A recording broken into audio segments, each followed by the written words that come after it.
Thanks for that.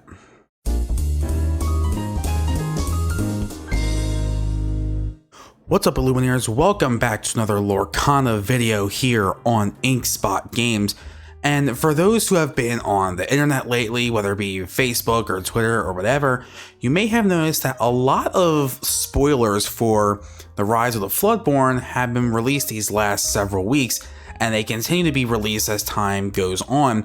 Obviously, the set doesn't come out for another month and a half, but we're slowly starting to see what cards are going to make up the set. And in fact, there's been a lot of Emerald cards being released, or being spoiled at least, so that's been pretty cool to see. But we're going to talk about one card in particular that was just spoiled the other day. Actually, a German version of the card was spoiled, but then finally we got the English version of it, and that is the new Beast, and he is called Beast Relentless. He is an inkable 6-drop with 4/5 stats. He quests for 2, and his effect is Second Wind, which reads, whenever an opposing character is damaged, you may ready this character. So, is this card good? Is it overrated? Is it absolutely game-breaking and broken? We're going to talk about that in just a second. But first, if you enjoy Lorcana content, if you enjoy the content on this channel, please be sure to subscribe, like the video. The channel continues to grow every single day, and I wanted to keep doing that. So without further ado, let's take a deep dive into Beast Relentless, this new spoiled card in Rise of the Floodborn. So right off the bat, I just want to say that this card is obviously a good card. There are it can change the game in so many ways. It can impact the game in so many ways.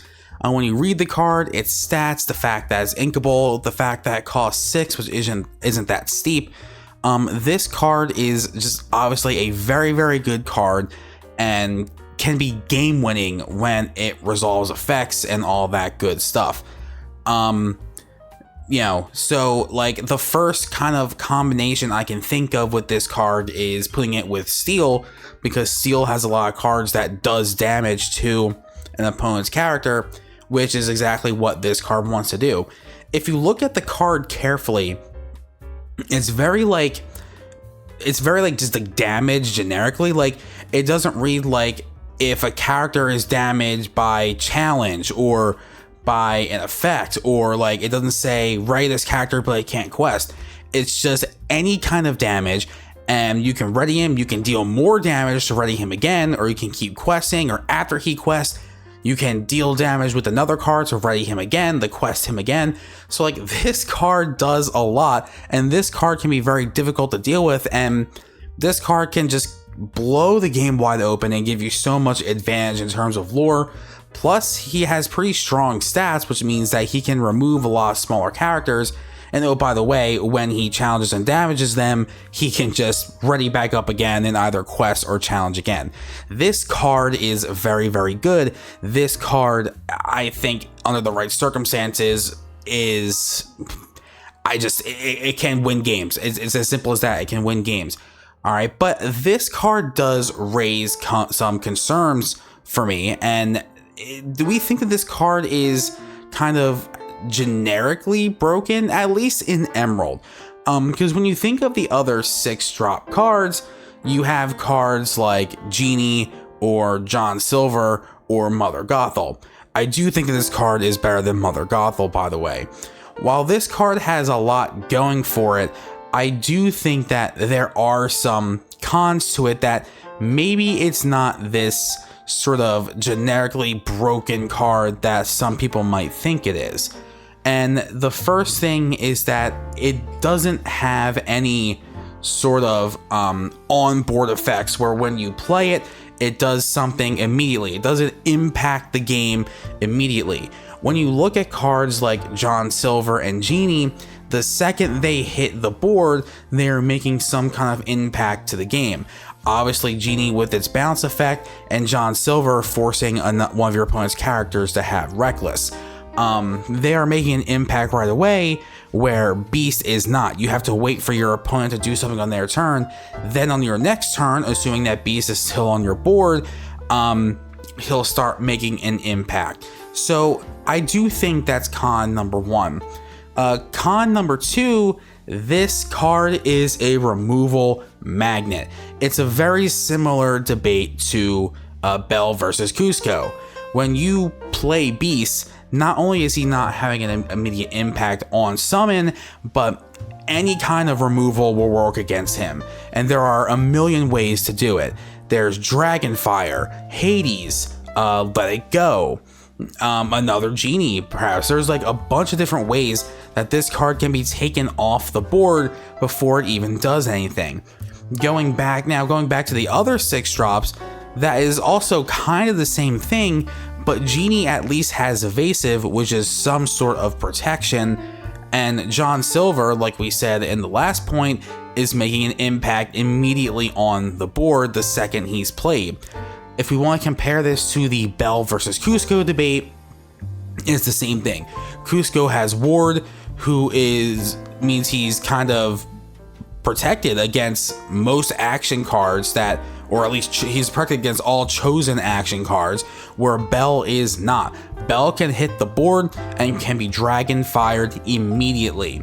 So I think that's a major con with this card, and that's something that you're going to have to take into consideration when building your deck and thinking about including this card in your deck. So this does also bring up a discussion of how just a new set is going to impact this game as a whole. Adding Rise of the Floodborn is basically going to double the card pool, which means that there could be other cards in this set that support this beast and make him better. We just don't know yet. Again, from the time of recording this video, we've only scratched the surface of spoiled cards in the next set.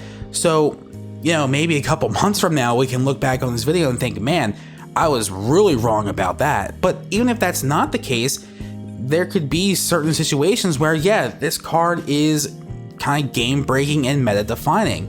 So again, we can look back on this video and be like, oh, why were we so worried about its lack of protection and lack of immediate impact? You know, like, time will tell, and we only scratch the surface of cards that have been released or spoiled in this upcoming set. And that can make a huge difference on how good that this card can be.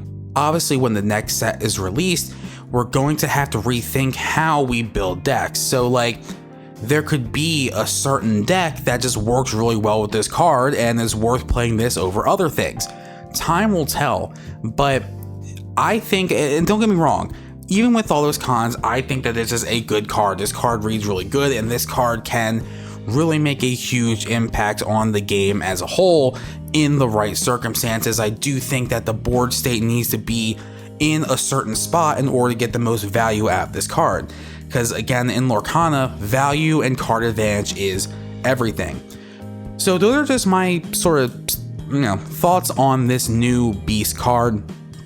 Again, just to kind of recap, it is a great card. It is a potentially broken card, but it's not a perfect card. This card does have its issues, and depending on your deck build, depending on the matchup, maybe some of the other 6-drop Emerald cards might be better in certain situations, or might just be generically better, even if they don't make as big of an impact in certain game states. So let me hear what you think about this new Beast. Do you think it's absolutely busted? Do you think it's mid? Or do you think it's not that good at all? I would love to hear what you have to say in the comments. Again, if you like this kind of content, please be sure to subscribe to the channel, like this video, all that good stuff. And the Lumineers, I'll see you on the next one. Later. No, you can't talk in the microphone. You can't, no, you can't talk in the mic. You can't talk in the microphone. No. The people, I don't know if the people want to hear, do you have any Lorcana hot takes? Sir? Do you have something to say about this? No. Just, okay. All right. Thank you.